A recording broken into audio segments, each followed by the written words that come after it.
Let's take you now to Ethiopia, where rebel forces in Tigray say they've seized a major town in a new offensive there. A rebel spokesman says the town of Raya was taken after federal and Amhara forces withdrew. Now, it's the most intense fighting seen since rebels took the main city of Mekele in June. In the last few hours, the UN Human Rights Council has passed a resolution expressing deep concern about abuses in Tigray. It's calling for the withdrawal of Eritrean troops, which it says are exacerbating the conflict. It comes as fighting is also being reported in several refugee camps in the region. Well, let's take a quick look at how this conflict unfolded. The TPLF dominated Ethiopian politics for nearly 30 years until Prime Minister Abiy Ahmed came to power in 2018. Now, Abiy ordered a military operation against the group in Tigray in November. He said it attacked army bases. Well, the TPLF claimed that they were being unfairly targeted. Tigray opposition parties say more than 50,000 people have been killed, while the UN says more than 400,000 have been pushed into famine. Last month, the African Union launched an independent inquiry into alleged human rights abuses in the region after widespread accounts of massacres and sexual violence against civilians.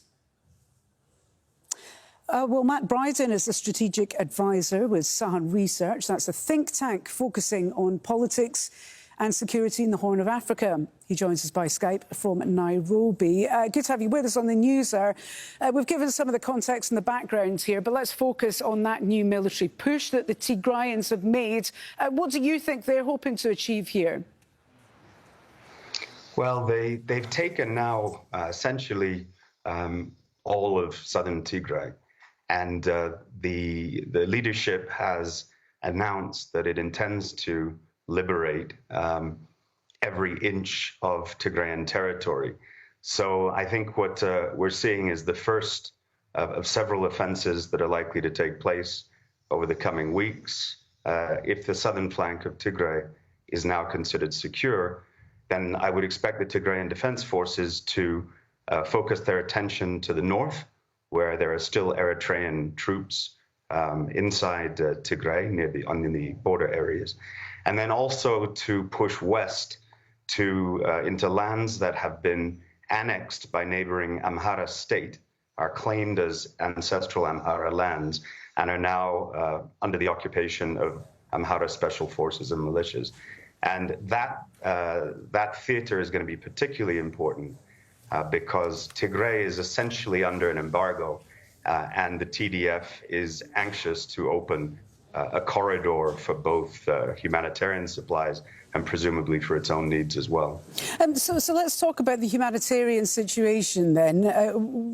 Are the Tigray Liberation Front, are they likely to get this corridor opened? Because the UN have been saying that hundreds of thousands of people are now in famine.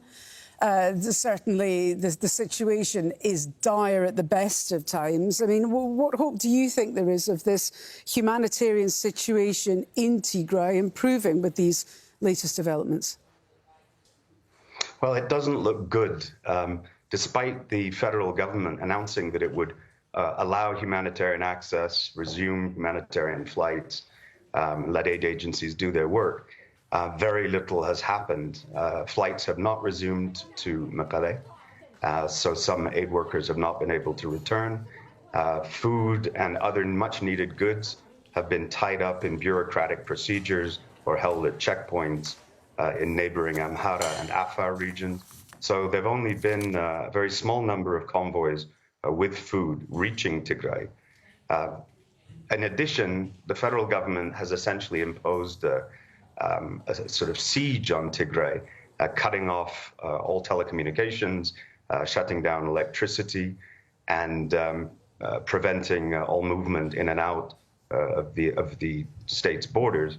So it's essential for the TDF.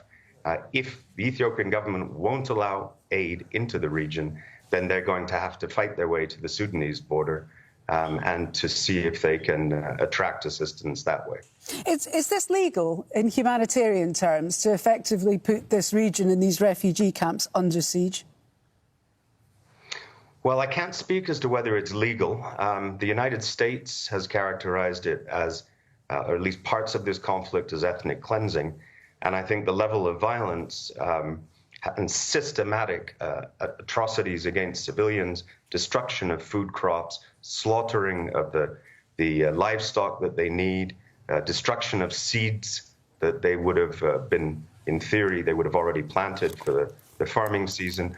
All of this suggests a campaign that at least approaches genocidal intent, if not simply ethnic cleansing as the Americans have characterized it. OK, I'm afraid we're out of time, but it was great to get your thoughts and your perspective. That's Matt Bryden, Strategic Advisor with Sahan Research. Thank you.